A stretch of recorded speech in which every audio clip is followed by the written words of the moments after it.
out of that and toast to his good health. No! Like a football? Great show today. By the way, this is just breaking. Bob Corker tweeted out he's a yes for Judge Kavanaugh, and Jeff Flake saying that it's a tough decision. And then, of course, we have Susan Collins and Lisa Murkowski, and we're going to be watching very closely. Be hard to vote against, I think. Good show tonight. Thank you for letting me use your studio. Oh, love it. All right, welcome to Hannity. We're broadcasting live. We're in the swamp, Washington, D.C., our nation's capital, where the future of this very country in so many different ways is at stake tonight. And the Senate is now on the verge of what will be a historic vote.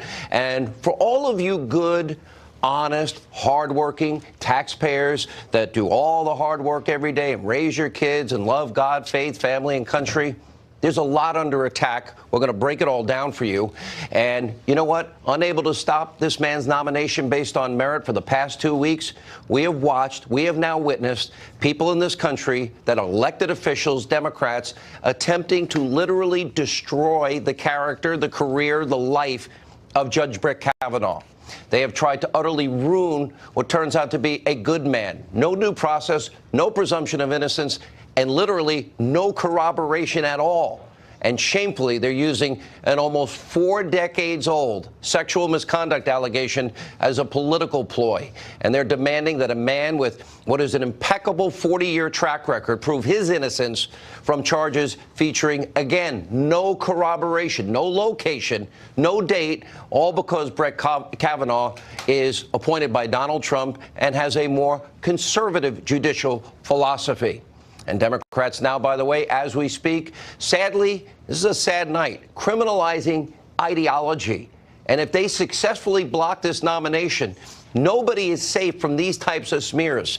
Senator Lindsey Graham, who had a powerful moment at today's hearing, will join us. But first, it is time for our D.C. breaking news. There's so much of it. Opening monologue. So today, after weeks of being smeared by Democrats, called evil, accused of rape and gang rape, being compared to Bill Cosby, after weeks of vile death threats against his family, after weeks of being demonized all over television and in most major newspapers, well, today, Brett Kavanaugh finally had a chance under oath to clear his good name. Dramatic testimony today, powerful testimony. Watch this. This confirmation process has become a national disgrace. The Constitution gives the Senate an important role in the confirmation process, but you have replaced advice and consent with search and destroy. Since my nomination in July, there's been a frenzy on the left to come up with something, anything, to block my confirmation. Shortly after I was nominated, the Democratic Senate leader said he would, quote, oppose me with everything he's got. A Democratic senator on this committee publicly referred to me as evil.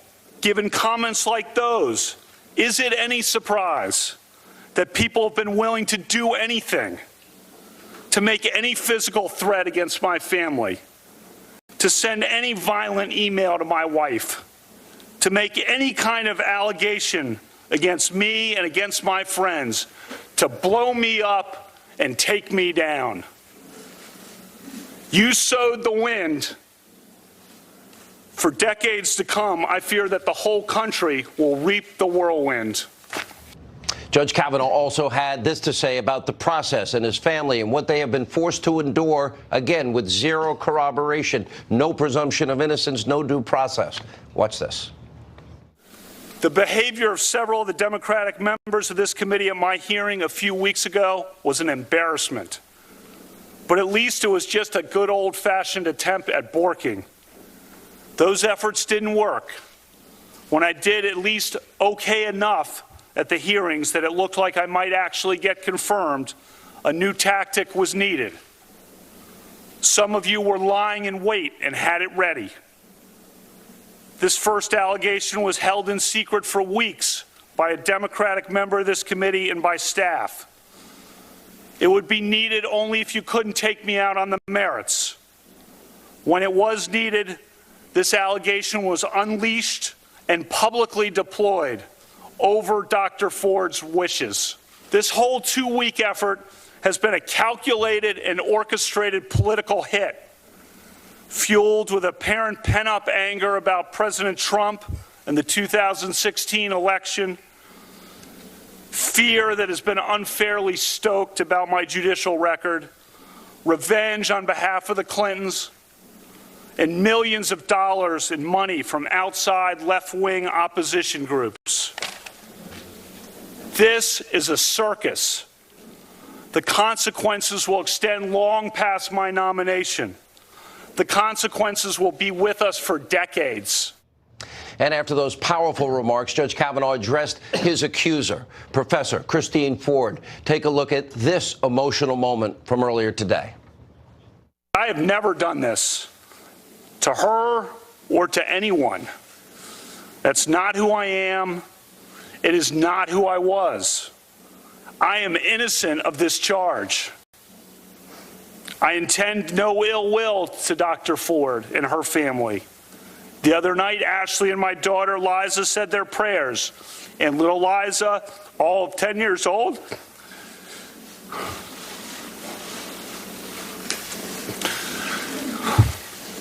said to Ashley, we should pray for the woman. It's a lot of wisdom from a 10-year-old. We were airing that on my radio show. A lot of people around me, guys, girls, they all were crying. 10-year-old little girl, powerful moment. And she's absolutely right. But let's take a moment to review the charges from Professor Ford. Her allegations were made in July to a Democratic member of Congress. She claims, well, those claims come back 36 years, nearly 4 decades. And I've been saying she deserved to be heard from the very beginning. These allegations are serious. They were taken seriously by the president, by the Senate, and by everybody except, and I'll explain. But she doesn't remember a date, day of the week, location, how she got to or from the party where the alleged crime took place. All 4 witnesses that Professor Ford listed to corroborate her claims, they all deny what she is alleging. All 4 in sworn statements under penalty of felony. Let me repeat. All witnesses have given sworn statements under the penalty of felony. That means you can go to jail. To the Democrats, what that means is this has been investigated. The people that were there have already spoken. And it includes Professor Ford's friend. Her name, Leland Kaiser. Her attorney released a statement. It reads, quote, simply put, Ms. Kaiser does not know Mr. Kavanaugh and has no recollection of ever being at a party or gathering where he was present with or without Dr. Ford. Now, today, the Senate's independent prosecutor asked her about this irrefutable fact. Take a look. Are you aware that they say that they have no memory or knowledge of such a party? Yes. Okay. Do you have any particular motives to ascribe to Leland? I guess we could take those one at a time. Leland has significant health challenges, and I'm happy that she's focusing on herself and getting the health treatment that she needs. And she let me know that she needed her lawyer to take care of this for her, and she texted me right afterward with an apology and good wishes and etc. So I'm glad that she's taking care of herself. Now, today's testimony from Professor Ford actually raised more questions than it answered, including this moment about Ford's recent polygraph test. Let's take a look at this. Why was that location chosen for the polygraph? I had left my grandmother's funeral at Fort Lincoln Cemetery that day and was on tight schedule to get a plane to Manchester, New Hampshire. So he was willing to come to me, which was appreciated. So he administered a polygraph on the day that you attended your grandmother's funeral? Yeah, correct. Okay. Or it might have been the next day. I spent the night in the hotel, so I don't remember the exact day. Did you pay for the polygraph yourself?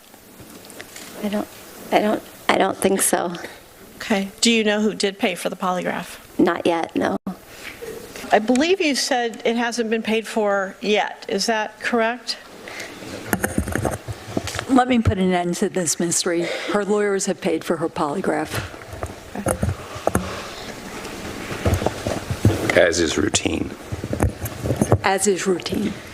Is it your understanding that someone else is going to assist you with some of these fees, including the cost for your polygraph? I'm aware that there's been several GoFundMe sites that I haven't had a chance to figure out how to manage those because I've never had one. Remember where the incident happened. She's given inconsistent answers about this important detail. She doesn't remember exactly who attended the party in question. She's given inconsistent answers about this detail. She doesn't remember how she got to the alleged party. She doesn't remember how she got back from the party. And not one person corroborates her story. We also learned today that she doesn't remember if she handed the Washington Post therapy notes just a few weeks ago. Now, just minutes ago, the Wall Street Journal editorial board fully endorsed the confirmation of Judge Brett Kavanaugh. And also moments ago, we learned that Senator Mitch McConnell announced the Judicial Committee, the Senate Judicial Committee, will in fact, Judiciary Committee, in the morning, they are moving forward, he said. And moments ago, Senator Bob Corker, a Tennessee, announced on Twitter that he will vote yes on Brett Kavanaugh. But none of this matters, seemingly, to people on the other side. It shouldn't be about Republican or Democrat, liberal, conservative at all. They wanted and stated from the beginning they wanted to ruin Judge Brett Kavanaugh, and over unsubstantiated, uncorroborated claims from nearly 4 decades ago. For the left at this point, it's not about sexual misconduct. Otherwise, they'd be talking about Keith Ellison. They would have had more harsh statements about Bill Clinton. This has not been about protecting victims or finding the truth even. To them, from day one, Chuck Schumer leading witness today. The worst part of this is Senator Dianne Feinstein knew about these claims since July. She knew about these charges when she actually met with Kavanaugh in private. She knew about these claims when she questioned him during his public hearing several weeks ago. And when she met privately with Brett Kavanaugh, she had already been recommending attorneys to Professor Ford. Now, only after Brett Kavanaugh's nomination looked imminent did Dianne Feinstein and Democrats announce Ford's allegations. This has been a disgraceful display of politics at its worst. Is re-election more important than another person's life here? Did anybody hear the pain in Brett Kavanaugh's voice today? And by the way, I would argue, too, Professor Ford, as Susan Collins has said, nobody's been served well here. She wished to remain anonymous. The story got leaked. Her name got leaked. And without any corroboration or evidence, then you had politicians smearing Kavanaugh again and again on national TV. This is but a small sampling. Take a look. The Senate shouldn't simply rely on hearing 2 conflicting accounts and decide, well, we're okay with not knowing. We're okay with the fact that we might be putting someone who committed attempted rape on the Supreme Court of the United States. I believe her. Listen, first of all, anybody who comes forward at this point to be prepared to testify in the United States Senate against someone who's being nominated to... Not only do women like Dr. Ford, who bravely comes forward, need to be heard, but they need to be believed. They need to be believed. I just want to say to the men of this country, just shut up and step up. Do the right thing. Let me just say right at the outset, I believe Dr. Ford. I believe the survivor here. There's every reason to believe her. She has come forward courageously and bravely. I believe her. I stand with her. And do you hope she shows up on Monday? Do you hope that she testifies? I don't think she should be bullied into this scenario where it's a he said, she said. It's a sham hearing. And I don't think she should participate in it. I believe Professor Ford. I think she's credible. And I think when the investigation is finished and when she testifies and Judge Kavanaugh testifies, I think a majority of senators will find her credible. And the smears continued during the hearing, and today Democrats ramping up their favorite new talking point. We must have an FBI investigation. Now, this is, of course, they hope we get to the midterms, they hope they win, and they hope they stop Donald Trump from fulfilling a campaign promise and a constitutional obligation. Watch the echo chamber, and on the other side of this, I'm going to explain why this is phony, and they know it. Take a look. The behavior of several of the Democratic members of this committee at my hearing a few weeks ago was an embarrassment. But at least it was just a good old-fashioned attempt at borking. Those efforts didn't work. When I did at least okay enough at the hearings that it looked like I might actually get confirmed, a new tactic was needed. Some of you were lying in wait and had it ready. This first allegation was held in secret for weeks by a Democratic member of this committee and by staff. It would be needed only if you couldn't take me out on the merits. When it was needed, this allegation was unleashed and publicly deployed over Dr. Ford's wishes. This whole 2-week effort has been a calculated and orchestrated political hit, fueled with apparent pent-up anger about President Trump and the 2016 election, fear that has been unfairly stoked about my judicial record, revenge on behalf of the Clintons, and millions of dollars in money from outside left-wing opposition groups. This is a circus. The consequences will extend long past my nomination. The consequences will be with us for decades. Now, an FBI investigation does not make conclusions. They all knew this. It would interview everybody that has already been interviewed, and a report would then suggested that these FBI investigations are actually useless. His words, and they all agreed back then. Take a look. The next person that refers to an FBI report as being worth anything obviously doesn't understand anything. FBI explicitly does not, in this or any other case, reach a conclusion. Period. Period. So, Judge, there's no reason why you should know this. The reason why we cannot rely on the FBI report, you wouldn't like it if we did, because it is inconclusive. They say he said, she said, and they said, period. So when people wave an FBI report before you, understand, they do not reach conclusions. They do not make, as my friend points out more adequate, they do not make recommendations. Remember, all witnesses, all in this case, gave sworn statements under the threat of felony. Democrats have turned this important process into a care whose life is destroyed in this process. Obviously, they don't. Did they not see what went on today to Judge Kavanaugh, the impact on him, his family? The women making these allegations as they withheld them for all those weeks. They just want Kavanaugh stopped at all costs. Today, no one seems to put this in better perspective than Senator Lindsey Graham. What was a powerful moment when he took on the Democrats. Take a look. What you want to do is destroy this guy's life, hold this seat open, and hope you win in 2020. You've said that, not me. You've got nothing to apologize for. When you see Sotomayor and Kagan, tell them that Lindsey said hello, because I voted for them. I would never do to them what you've done to this guy. This is the most unethical sham since I've been in politics. I cannot imagine what you and your family have gone through. Boy, y'all want power. God, I hope you never get it. I hope the American people can see through this sham, that you knew about it and you held it. You had no intention of protecting Dr. Ford. None. She's as much of a victim as you when it comes to this. You're looking for a fair process? You came to the wrong town at the wrong time, my friend. To my Republican colleagues, if you vote no, you're legitimizing the most despicable thing I have seen in my time in politics. Senator Graham will join us in studio in just a moment. And after those passionate remarks, Senator Orrin Hatch called these proceedings worse than any other confirmation proceedings in history, including those of Judge Bork and Judge Thomas. Let's watch this.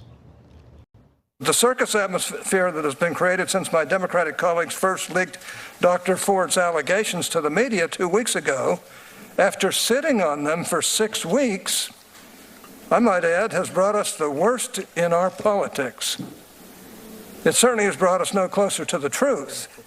Anonymous letters with no name and no return address are now being treated as national news. Porn star lawyers with facially implausible claims are driving the news cycle. I hate to say this, but this is worse than Robert Bork, and I didn't think it could get any worse than that. This is worse than Clarence Thomas. I didn't think it could get any worse than that.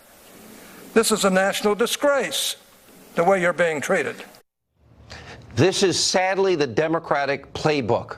I warn people every single 2 years, every 4 years on my radio show and right here on this show. Republicans, be prepared to be demonized, racist, sexist, misogynist, xenophobic, homophobic, Islamophobic. You want dirty air, water, you want to kill children, and there'll be some Paul Ryan lookalike throwing your grandmother over the cliff because Republicans want Granny to die. And it's the same now with Supreme Court nominees, same predictable behavior. We've now come to expect this. This has to change. This country deserves better. The people of this country deserve better. These people in D.C., in this swamp, they are Democrat, liberal, or conservative here. This is pure human decency that was in play today. They destroyed this man and his family. They bludgeoned him, all for the sake of power. There was zero presumption of innocence here or due process.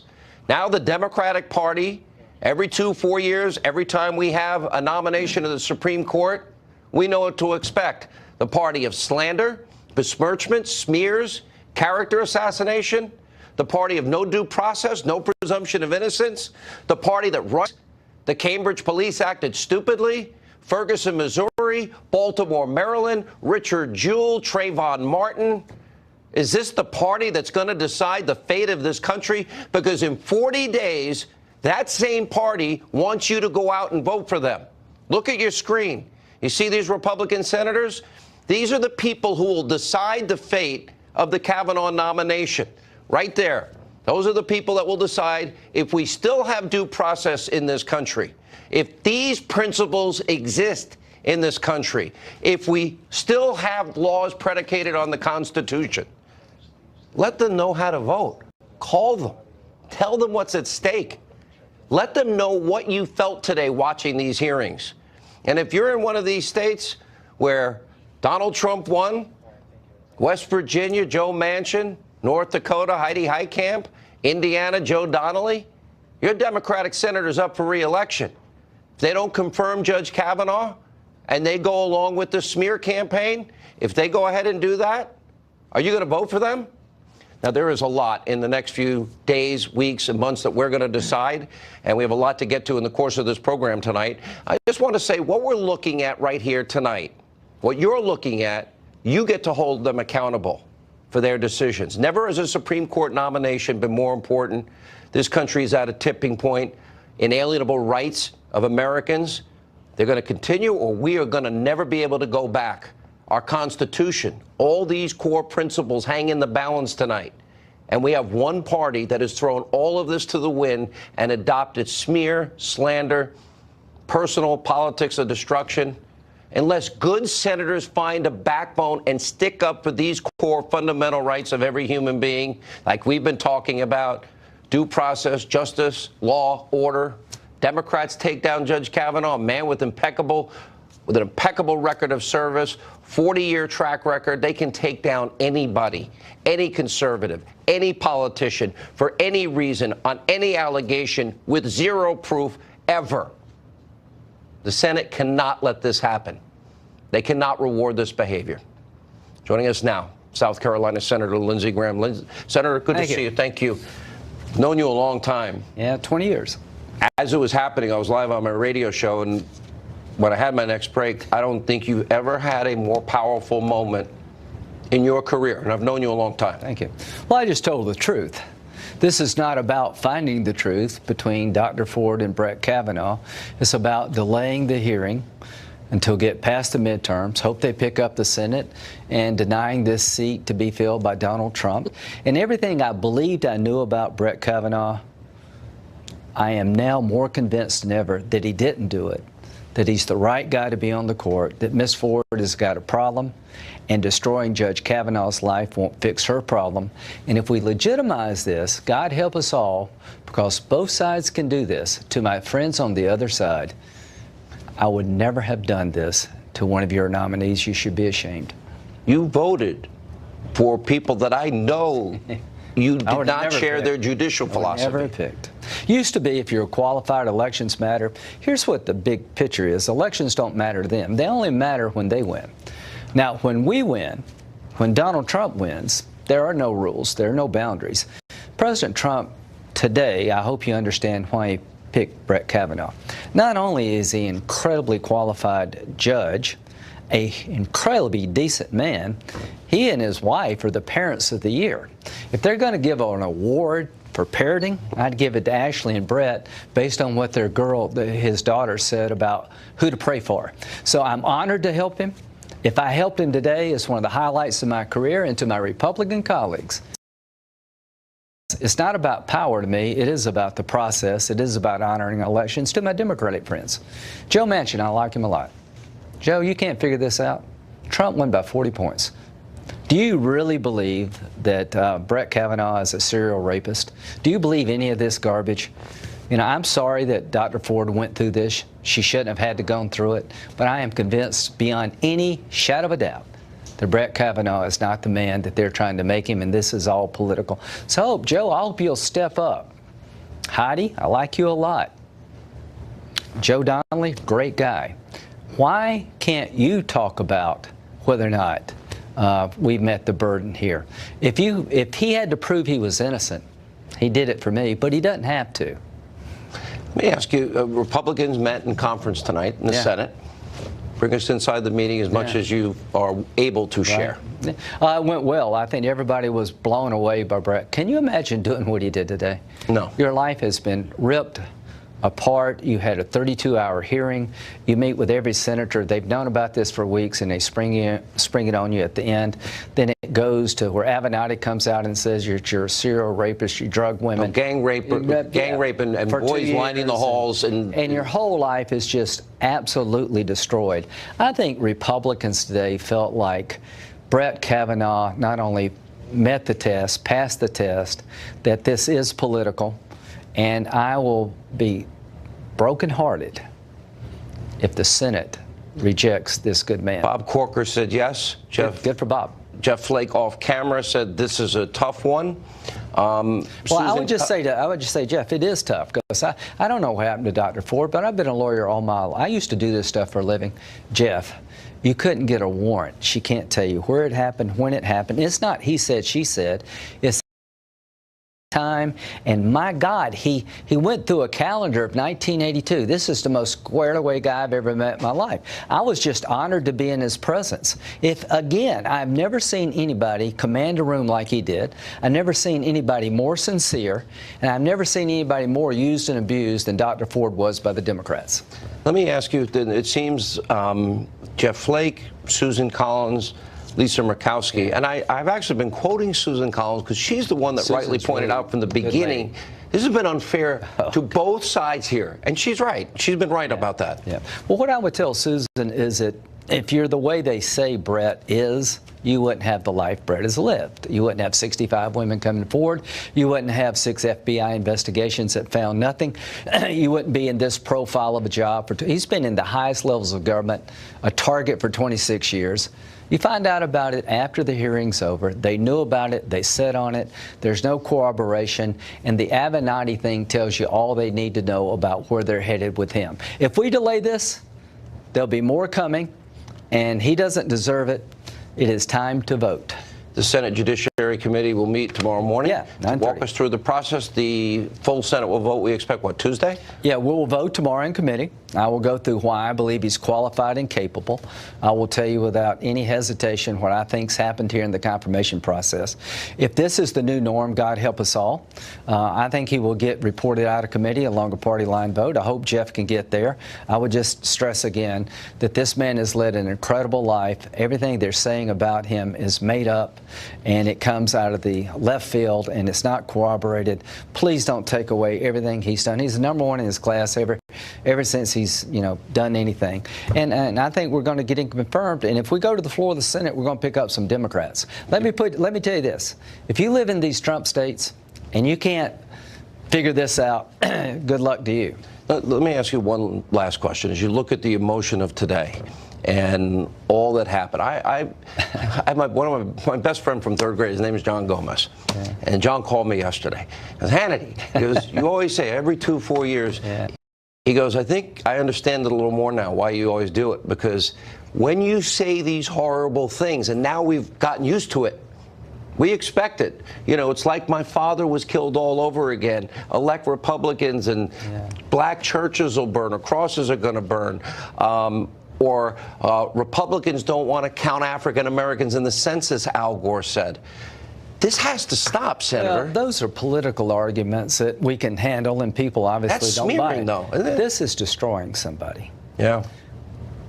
I would hope and pray that I never get this desperate as a political person to destroy somebody. This was a wholesale effort to take a good man and ruin his life, and it backfired on him. This is not about political arguments. This is not about what they will do, what we will do. This is about the fact that they were willing to set a man up and destroy his life. And it was hard to watch this today. It was really hard to watch. And when he talked about his daughter, let's pray for the lady too. This is a good man. Please vote for him. Senator, I think the reason your moment was so powerful views of many Americans. You know what got me was, why won't you agree to the FBI investigation? What do you got to hide? These are the same people that said on the information that made it impossible for us to do an investigation because they wouldn't help us, knew it for weeks, planned what they're doing, intentionally, I am convinced, outed Dr. Ford for the political moment that we saw today. Sad. And it blew up in their face, and I hope America understands that if this is the new way of doing business, we're going in the wrong direction, and we got a chance to turn it around beginning tomorrow at 9:30. And in 40 days, the American people get their chance. Yeah. Senator, thank you so much for being with us. We appreciate it. All right, for the latest on how Capitol Hill is reacting to today's hearings, we go to Ed Henry. Ed. Sean, good to see you. Breaking tonight, as you just noted a moment ago, Republican Bob Corker, he was sitting on the fence. He just announced he is a yes for Judge Brett Kavanaugh's nomination to the Supreme Court. We're also learning the Senate Judiciary Committee will meet tomorrow, 9:30 a.m. Eastern Time, expected to vote. Then they hope to get it to the Senate floor. That's going to be the real fight, could come as early as Tuesday. Now, after several hours of testimony by Dr. Ford and Judge Kavanaugh, these are still uncorroborated charges, so lawmakers in both parties are basically unmoved. Some Democrats have been opposed since the night Kavanaugh was nominated. Many Republicans say, as you just heard from Lindsey Graham, this was character assassination and that there are several holes to Dr. Ford's story. So this is going to come down to a handful of votes. Look at these folks right here. Republican Susan Collins, Lisa Murkowski, Jeff Flake, plus Democrat Joe Manchin, maybe a couple other Democrats from red states. The four lawmakers you see there, they met tonight behind closed doors for 30 minutes to think about what exactly they're going to do next. They're keeping their cards close for now. Now, Democrat Chris Coons tonight called for a one-week delay in the proceedings, perhaps hoping to get momentum for a new FBI investigation. That does not seem likely to happen. Republican John Cornyn, meanwhile, said the longer Republicans wait to vote, there will just be more unverified allegations thrown at Kavanaugh. Cornyn declaring that this idea that the judge is guilty until proven innocent is like a police state. Watch. It's time to vote. The longer that the nomination remains open, we know that more and more of these scurrilous that, frankly, I think is an embarrassment to the Senate. That is sort of the lingering core concern here, is about his credibility. He's worked very hard to put forward the aspects of his life that are admirable, that fit the choir boy narrative. But I think it's undeniable that there's a whole series of incidents and events in his life that also fit the frat boy image. Republicans have only 51 votes in the Senate, so they can only afford to lose one Republican. If they lose two, Kavanaugh could go down unless they get Manchin or other Democrats on board, Sean. That's why those four we showed on the screen a moment ago, they're on the fence. They are key to all of this, Sean. All right. By the way, Senator Jerry Moran now is a yes. That's just breaking seconds ago. That is very good. All right. When we come back, we've got so much more reaction, a lot more breaking news. We're going to break down. When we get back, we'll check in with Matt Schlapp, Sarah Carter, Carrie Severino, and later a glaring example of huge liberal hypocrisy. Juanita Broderick will join us in studio. Where were these people then? Straight ahead. Fisher has the very latest on how lawmakers are now at this hour reacting to today's blockbuster hearings, and we're getting more information by the minute. What are you hearing, Kristen? Yeah, and also more information from the White House, Sean. President Trump says that he was riveted by this hearing. He watched almost all of it from the White House, but he waited until after it was over to weigh in. And just minutes after the committee adjourned, he tweeted out his support for the nominee and his disdain for the way that Democrats on the Judiciary Committee had treated him. He said on Twitter, quote, "Judge Kavanaugh showed America exactly why I nominated him. His testimony was powerful, honest, and riveting. Democrats' search and destroy strategy is disgraceful, and this process has been a total sham." And concern within the West Wing that Judge Kavanaugh hadn't been forceful enough in his interview on Fox earlier this week. Clearly today, he did not have that problem. It's also clear that the White House was very pleased with Senator Lindsey Graham's performance. Both Kellyanne Conway and Sarah Sanders tweeted about it during the hearing. The White House press secretary said, quote, "Lindsey Graham has more decency and courage than every Democratic member of the committee combined. God bless him." And you know, Sean, that was a real turning point. So was Kavanaugh's opening statements after what many in the West Wing considered to be somewhat of a shaky start, because even they, some of them at least, conceded that Dr. Ford did appear to be credible. But by and large, Sean, President Trump very pleased with Judge Kavanaugh's performance today. All right, Kristen Fisher, thank you. In Washington, here with reaction, Chief Counsel for Judicial Crisis Network, Carrie Severino, Chairman of the American Conservative Union, longtime friend of Judge Kavanaugh, Matt Schlapp, Fox News contributor, Sarah Carter. I don't know about all of you. Everybody that I know that watched this today, so many people said it was hard and painful. Allegations flying around everywhere. No corroboration on any of them. Sean, it was riveting because I think the American people saw, for the first time, really saw what was happening to this man, what was happening to Judge Kavanaugh and his family. And for the first time, I think we all realized as a nation, it's not that we're dismissing Dr. Ford. It's not that we're dismissing that maybe something did happen to her, but we're a system based evidence other than he said, she said, corroborating what happened, what Dr. Ford alleged happened to her. And I think at that point, when we hear this man cry out and say, look at what you've done to my family, look at what you've done to our nation, is this what we're going to do to each other? I think at that point, the country took a step back and people were swayed by Kavanaugh. And I really thought Lindsey Graham, by the way, I gave him a bear hug. Me tonight. I gave him a bear hug. You know what we kept saying as we were shouting at the TV today was like, let Lindsey speak. He understands the moment, Sean. We're in a very unique moment. We're in a moment where we could actually get 5 votes on the Supreme Court for a constitutional order. We can actually have a Senate majority that follows through on promises, and we can still hold on to this House majority. It all comes down to this very basic thing. Do our supporters out there, our grassroots supporters, believe it when we say we're going to do things like confirm off that list? That tweet from our president, most presidents would have thrown this guy to the side at the first sight of all this controversy. He stuck with him, and I'm proud of him. Carrie. Yeah, I think a lot of people saw, again, very, very emotional and compelling testimony from Dr. Ford. But then Judge Kavanaugh as well, you well have experienced real sexual assault sometime in her life, but all of the facts piling up go to the point that he isn't the one who did it. You have all the people who she said were there, who testify to say, I don't think this party happened, or I wasn't at this party. I don't, or even her good friend, lifelong friend, who supports her in general, but says, I don't even think I know Brett Kavanaugh. I don't think I was at this party. So when you get past trying to sort out the memories of the 30 years, there aren't any corroborating facts. That didn't change. In fact, even some of the facts in the story shifted. What you really could see